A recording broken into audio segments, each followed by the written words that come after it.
Hey everybody, it's me, C, back here with another video. As always, if you like what I do and want to see more, feel free to subscribe. It always means a lot to me. Also, if you are interested, please check out the links in the description below for my Twitter and my Discord server. So check those out too if you want. Without further ado, let's jump right in. We got a really big video today and I'm going to be talking a lot. So put this video in the background if you want. I'm going to be putting a couple visuals in here, but not too many. So this is more of like a video you can put in the background if you want, whenever you're doing.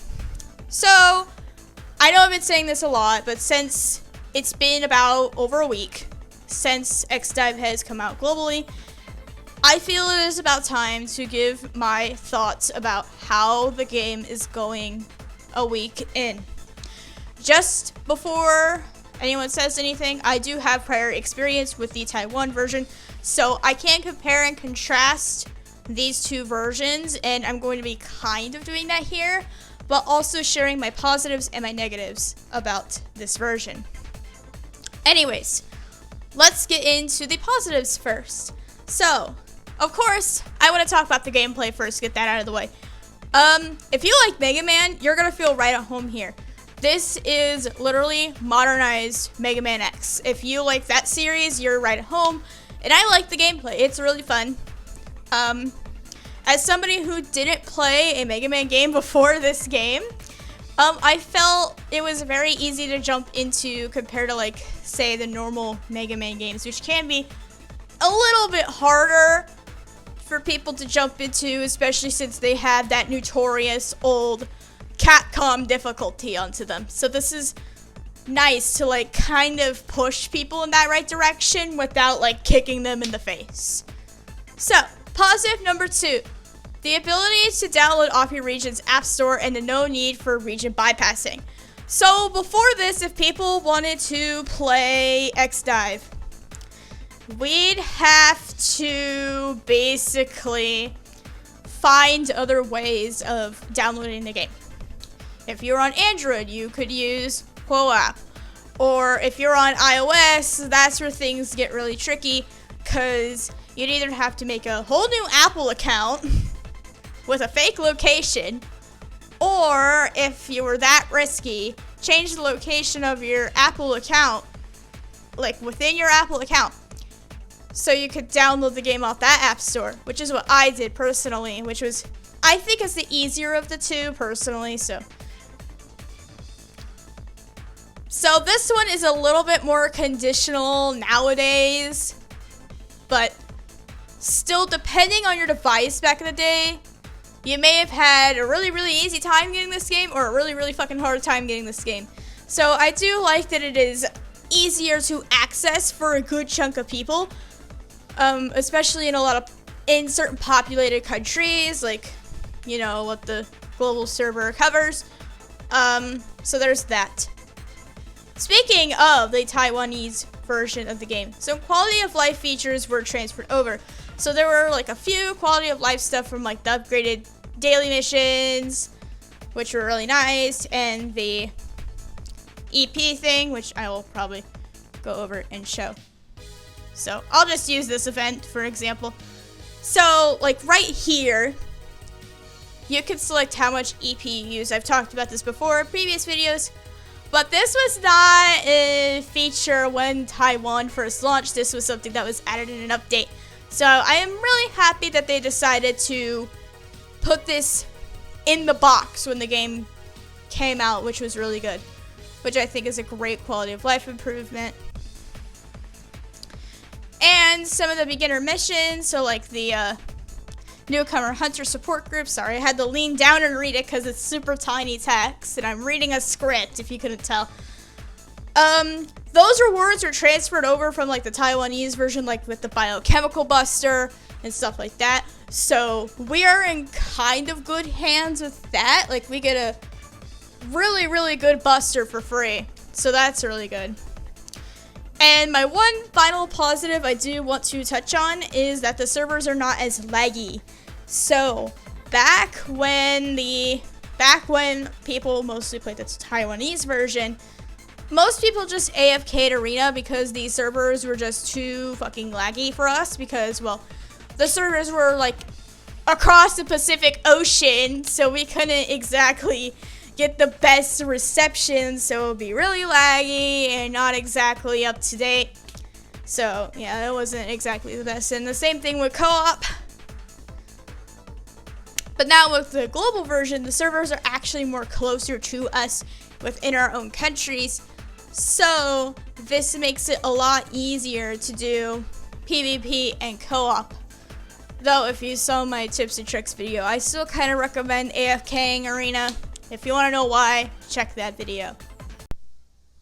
So before we do get into the negatives, I want to bring up a disclaimer. I am not trying to attack the people that are working on Global XDiVE. I'm not trying to like go after the employees of Nebula Joy working on this in any way, shape, or form. All of what I'm going to say in this section of the video is just my personal opinion about how things are going on, because there is a lot to say for this section. So, you know, I want to put out my full opinion to you guys. That being said, if you do have a different opinion than me, that is totally fine. But this video is about how I see things regarding the game and everything that has come out over this past week, because trust me, there is a lot. Even if I do like this game, I am not going to neglect talking about the other side of the coin. With every good side comes a bad side. So I am not going to sugarcoat this at all. I'm going to say this as it is. So back to the normal video. Anyways, with all the positives out of the way, which you could tell they were probably really short, yeah, because it's more like the minor stuff. Now it's time for me to talk about the negatives. And oh boy, if you have not been on my Twitter page or in my Discord server, well, I'm here to tell you what's been going on behind the scenes. So basically, Nebula Joy has a few skeletons in the closet. And again, I'm going to discuss these. But by golly, I've never seen a mobile game have the craziest first week ever in my life. This is insane. Anyways, you might be asking, okay, C, so what is the issue here? Let me get into it. So first off, the lack of communication. The game has little to no communication on their social media platforms in terms of events and the capsules that are coming to the game. They only really do it like the day of, and they don't give us like specific dates for when the banners start and end on their Twitter account, their Facebook page, and all this and that. That I would have liked, because it actually gives people an understanding of, okay, this is how long these banners are going to be here and how long these events are going to be here, so you could plan ahead. So it would be better if the news was announced like a few days earlier in advance so people could prepare, like I said. Because that's what other mobile games do. That's what Princess Connect does with their social media. That's what Dragalia Lost does with their social media. That's what Alchemy Stars does. All other fucking gacha games do this, yet this one doesn't. And it kind of catches us off guard. Not to mention,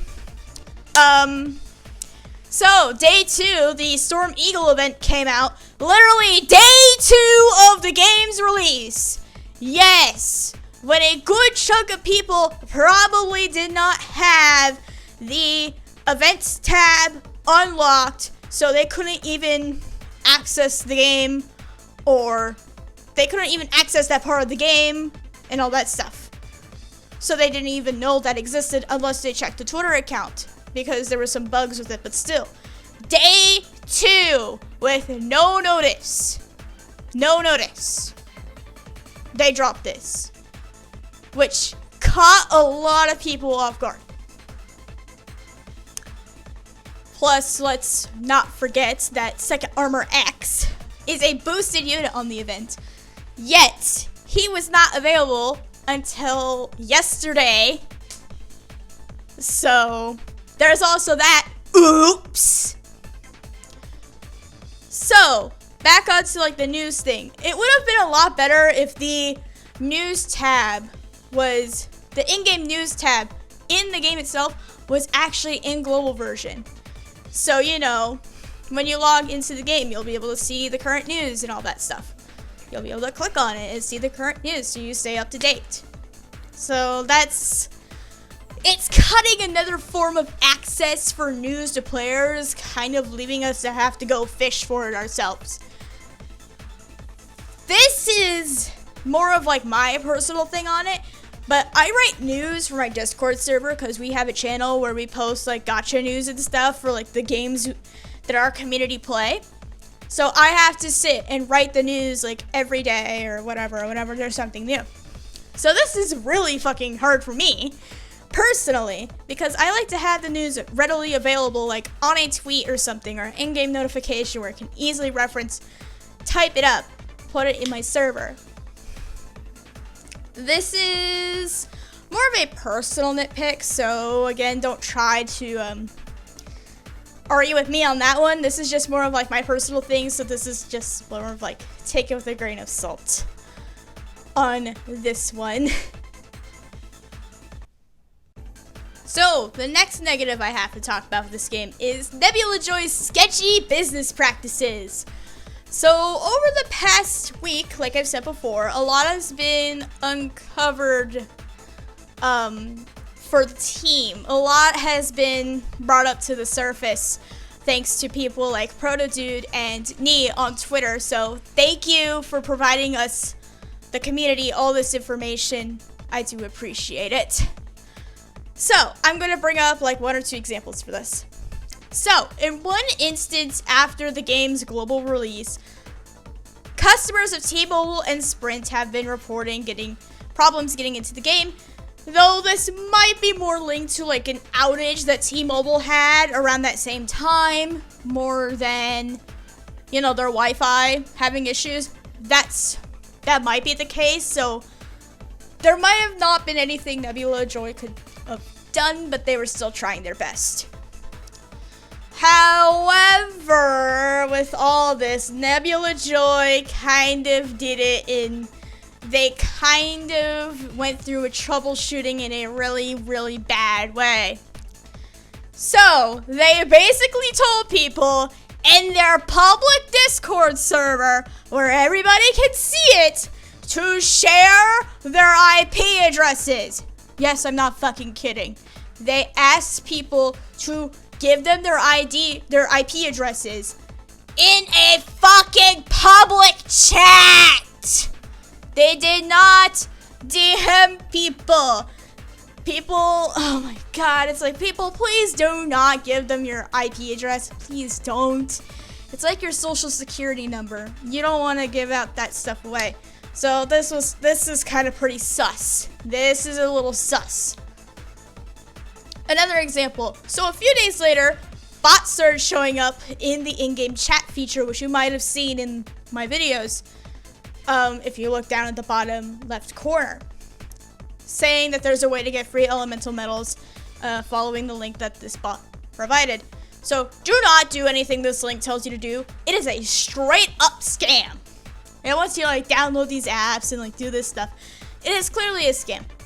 It is clearly a scam. Do not fall for it. Basically, just use your internet knowledge, use your net smarts. Haha, if you get that reference, you're cool.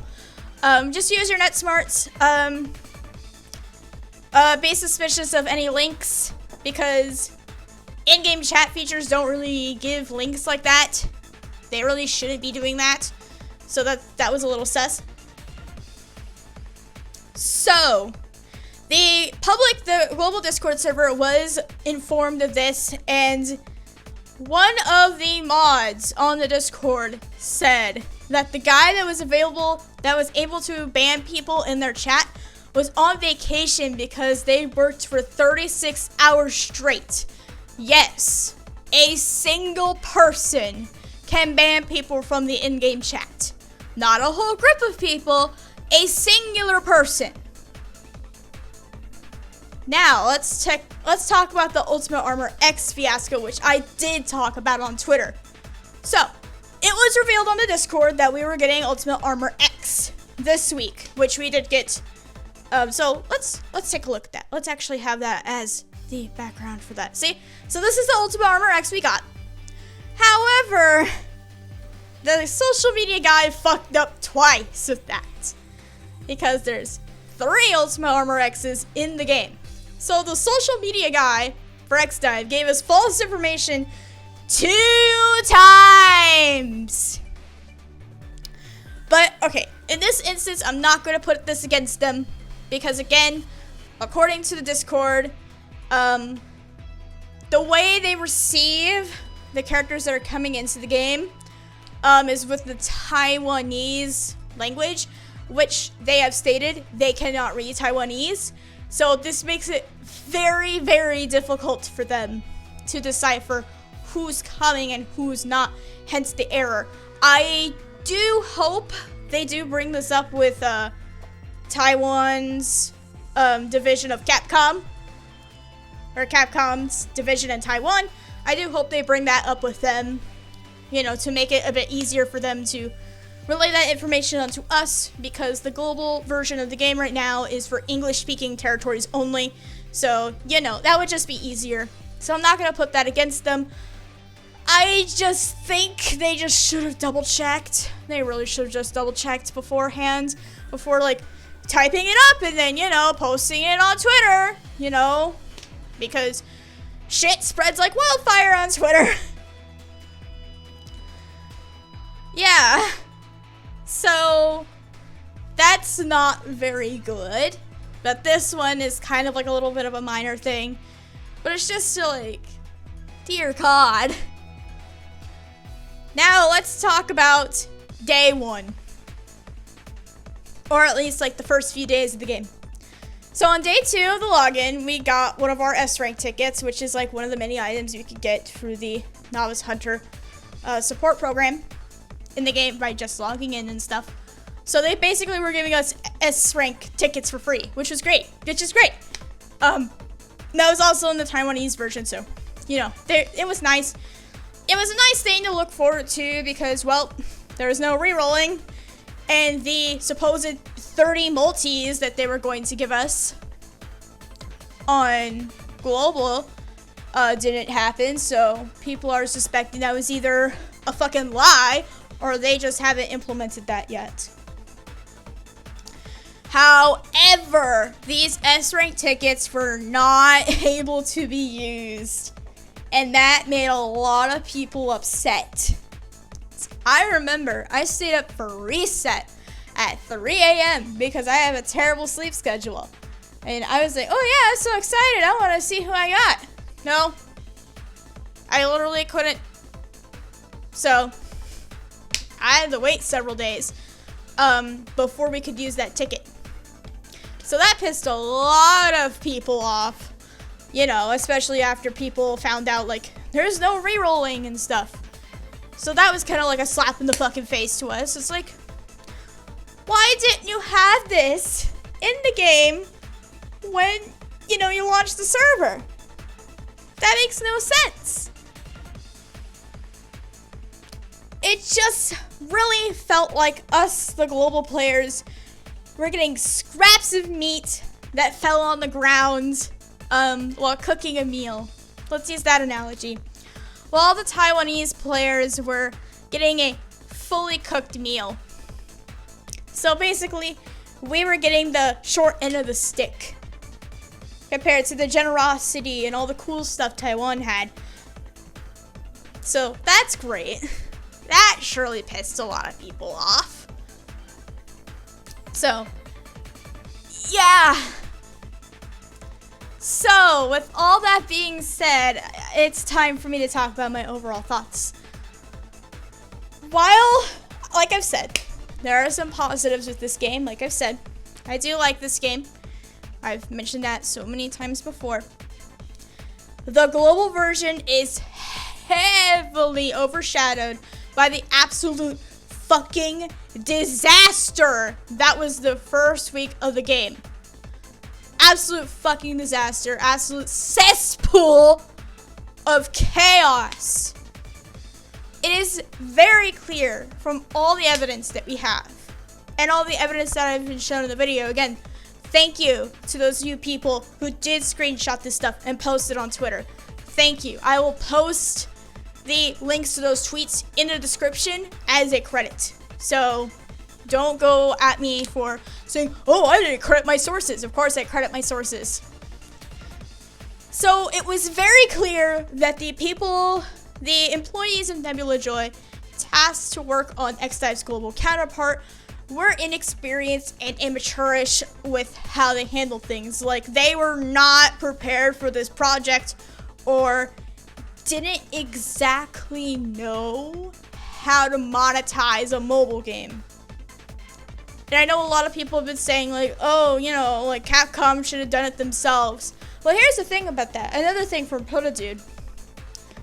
He said that from his contact for XDiVE, he told us, the public, that Capcom didn't really see a need for a global version because people were playing Taiwan version.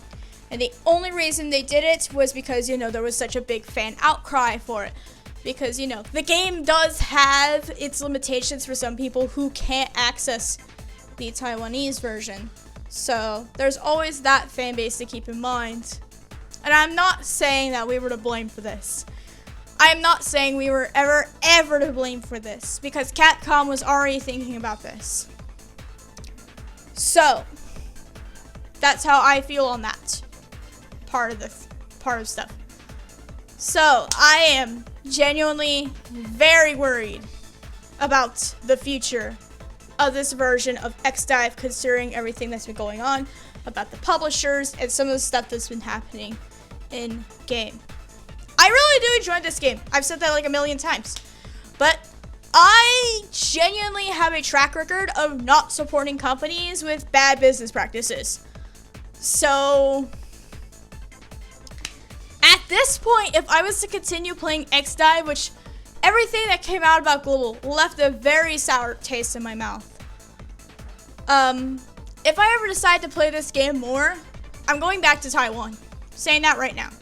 So if you do see this game in the future, it is most likely going to be coverage of the Taiwanese version, not global. Because holy shit, this is a dumpster fire.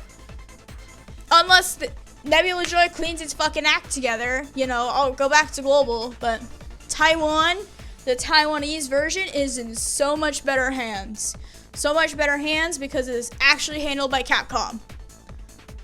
But if you are enjoying the global release, do not let I have just said sway you about if you should continue to play this game or, you know, stop playing. I'm only stating with my opinion on everything we have known so far, considering all the information that has come out. Again, credit to those sources. So I'm just stating my personal opinion as somebody who has experience with both versions of this game and seeing the good, the bad, and the ugly. And right now, this is the ugly. This is the goddamn pits of the ugly. Yeah. If you are thinking of playing this game and you have not downloaded it yet, I genuinely recommend, with everything that's been going on, play the Taiwanese version. Please, I beg. Please, you're in so much better hands if you are able to. If not, and you have a computer, play it on BlueStacks. Get the game on BlueStacks. That is a mobile emulator on your computer. Do that there. Either way, get the Taiwanese version. You'll be in so much better hands that way. The Taiwanese version isn't English, so there isn't really a language barrier. However, there is a little bit of English, as I have previously stated.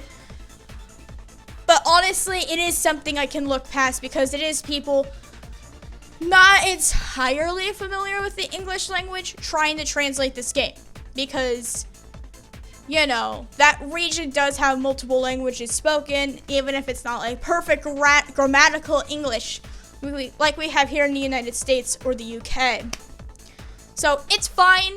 The English does not hamper my experience. It's more of like a little thing that I kind of like look at and be like, oh, that's weird. Like, you know, it's not something that's going to hamper my experience.